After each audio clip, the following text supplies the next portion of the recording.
And I'm gonna ask our Gunny Dawn, John Abbott's daughter, and Linda Frontino Davidson to help cut the cake. So if you can come forward.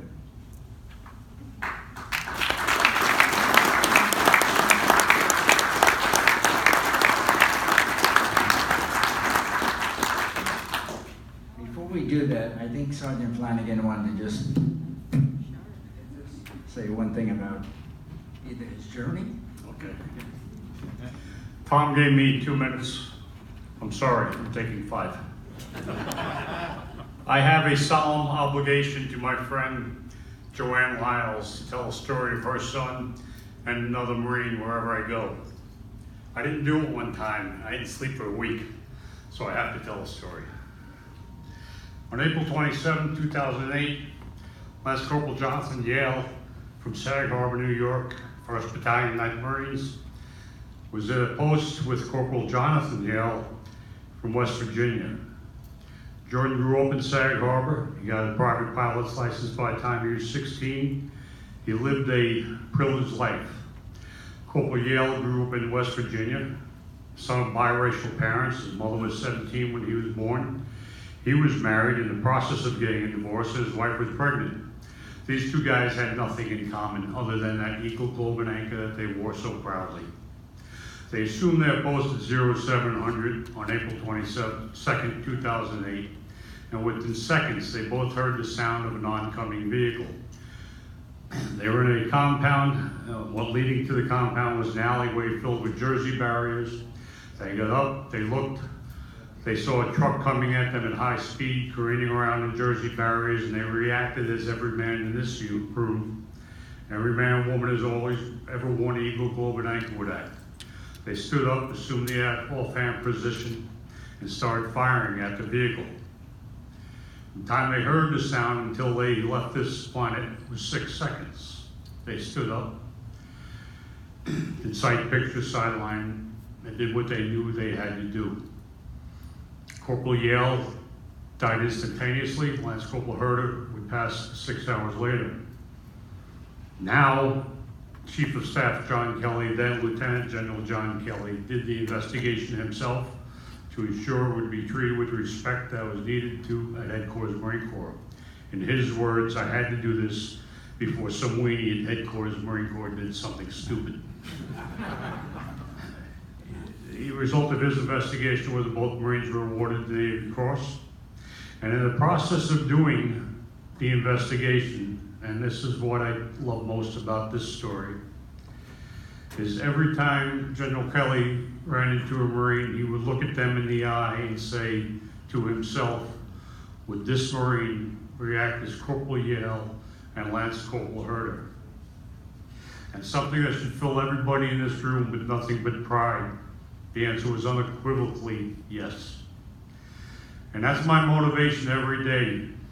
When I think of Joanne and Jordan, who want to grow up and be a detective in the police agency we serve. We presented his family with the gold badge of a detective at the funeral procedure. But I've now fulfilled my commitment to Joanne. I've told you that story that I know you've heard before, but I have an obligation to tell it for the few people that aren't. Thank you for that. 3 more minutes. My brother Ed served, as you know, same time frame as you did. He got out in 1972. He worked for Grumman for many years. He went to Iran as a pilot instructor for the Imperial Iranian Air Force, and he came back.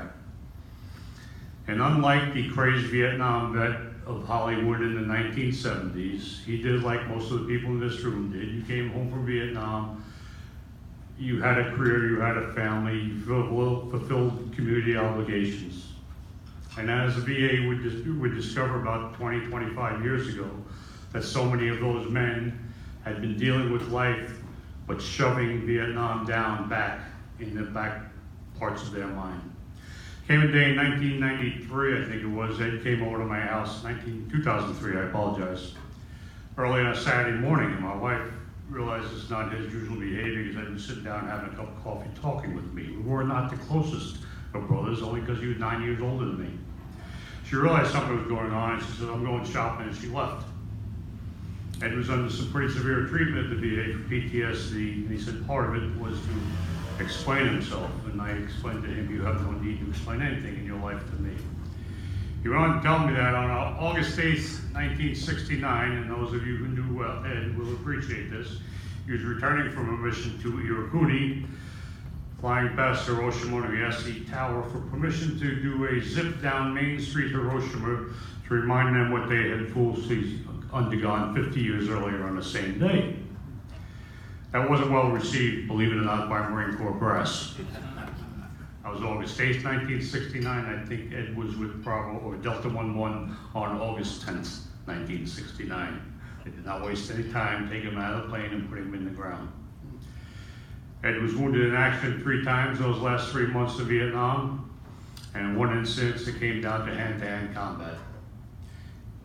Ed was there to tell me the story, so we know how that went for that VC soldier. That affected Ed for the rest of his life. He dealt with that soldier at various times in his life. He resided in his house. He was in his basement. My brother had a chair in the corner of his basement that was incredibly comfortable. We realized what it was there for, and Ed would sit there for hours at night, keeping an eye on that VC soldier. And he'd chase him out of the house, and then he'd get to the point where they just got along. And then it got to the point where it's 50 years of dealing with that VC soldier. Ed turned 70 on August 1st, 2016. He parked his car out in the village of Greenport and ran back to his home in Manitowoc, 18.7 miles for a man who turned 70 years old 2 days earlier. That's Ed. That was the same Ed that went to bed that night and decided he was no longer going to see that VC soldier. He lost his battle with PTSD, but there was no shame in that. Ed is a victim of that war as much as Dawn's dad and those other 7 brave men. It just took 50 years for the wounds to get through and end his life. So one last thing I want to tell you about my brother Ed. He was a hell of a guy. And the thing that separates you, and as we're brought up time and time again, is when the kids on the college campuses were doing one thing and you guys and my brother were doing something else. Ed's leadership, which was once described as he was a 21-year-old when he was a 12-year-old Boy Scout. Ed made the decision going to the Marine Corps. His 4 younger brothers followed him in service to this nation.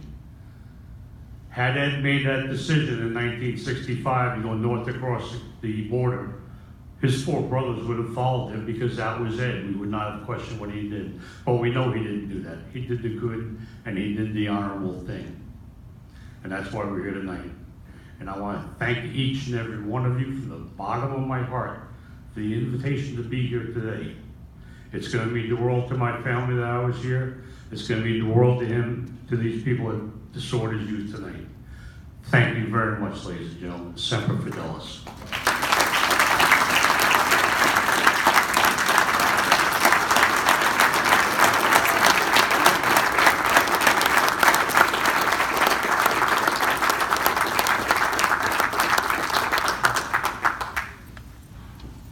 So now we'll really be safe. We'll let the ladies handle the sword.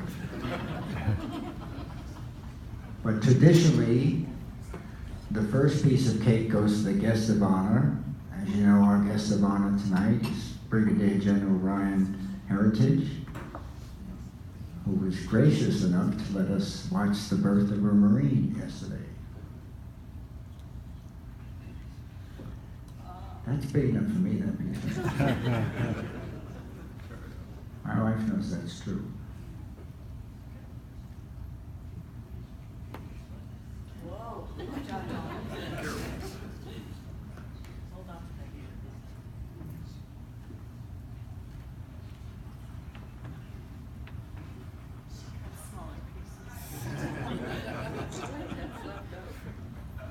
If it's too big, General, it's not my fault. General, are you still hungry?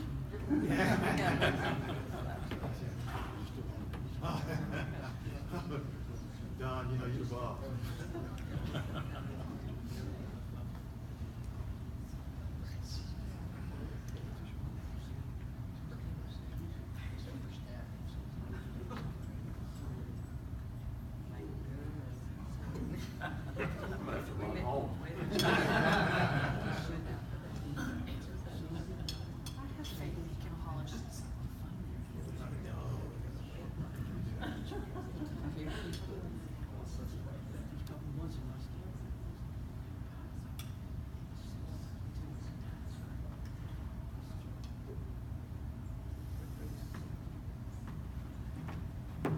terrific, no Purple Heart or anything. Now, the second piece of cake, some of you may notice this table over here.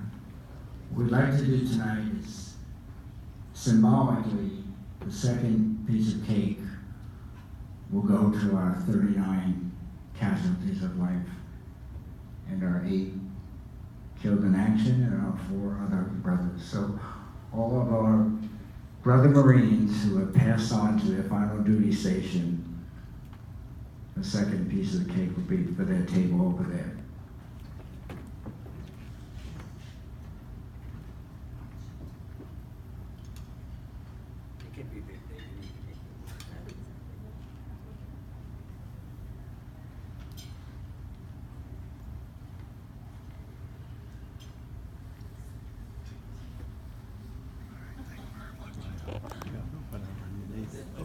And now we'll find some of the mess staff and we'll actually all get to eat the cake.